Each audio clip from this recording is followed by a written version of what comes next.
Namaste everyone. Mahati Wellness welcomes you to this series on Maharishi Patanjali's Yoga Sutras. In Sutra 1.12, Maharishi Patanjali gave us two tools, Abhyas and Vairagya, steady effort and detachment. Sutra 1.13, he explained Abhyas as steady effort towards mental stillness. Sutra 1.14 explained how Abhyas matures. In today's Sutra 1.15, Maharishi Patanjali now explains the second tool, Vairagya, detachment, the art of inner freedom. And the Sutra 1.15 is Drishta Anushravik Vishaya Vritrashnasya Vashikar Sangya Vairagyam. And the meaning is when the mind is free from cravings for objects seen or heard about. This complete mastery over desire or the state of utter desirelessness is known as Vairagya. Let us break down keywords for better understanding. Drishta refers to sense objects that are seen or experienced directly.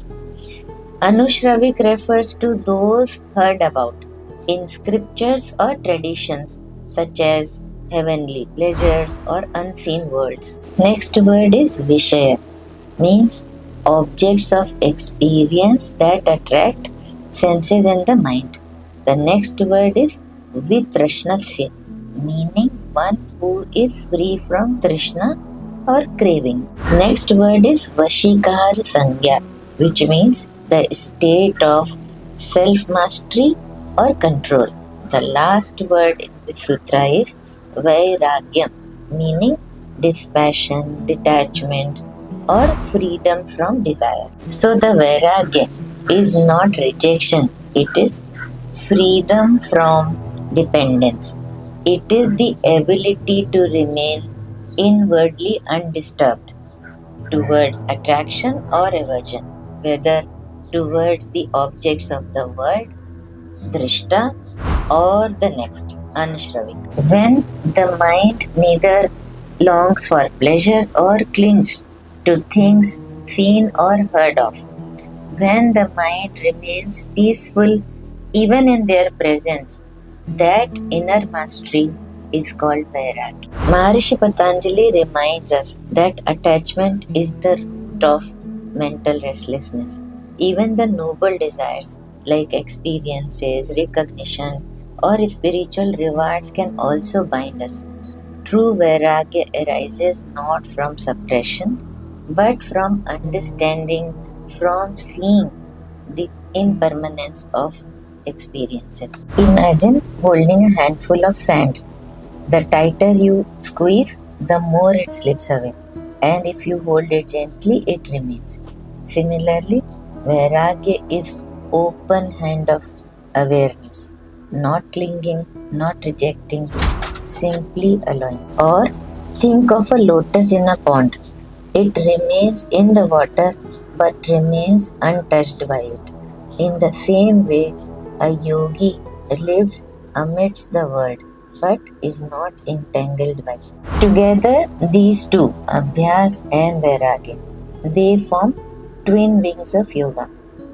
If Abhyas builds steadiness, Vairagya lightens the mind. Without Vairagya, Abhyas may lead to tension. Without Abhyas, Vairagya will lead to inertia. It is said that Vairagya is the chief discipline of yoga. One who cannot say no to cravings cannot practice yoga.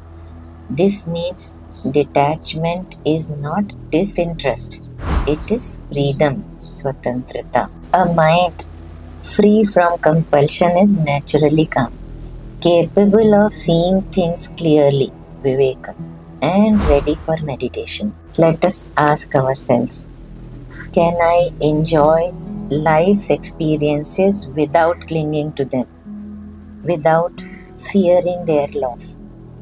When I notice craving or aversion, can I pause and ask, is this truly needed for my peace?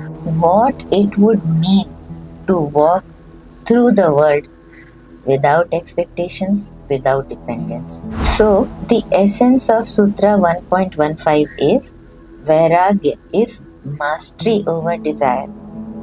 It is freedom from the pull of what is seen and heard of. It is not about renouncing the world. It is about living in the world but with inner freedom and clarity. Through Abhyas and Vairagya, a seeker walks steadily towards stillness and liberation. So, in this Sutra 1.15, we learned the distinction between Drishta and Anushravik and the role of Vitrashnasya, the absence of craving, and that the true Vairagya is serenity amidst presence and not absence of stimuli. So we will meet in our next episode with the next sutra. Namaste.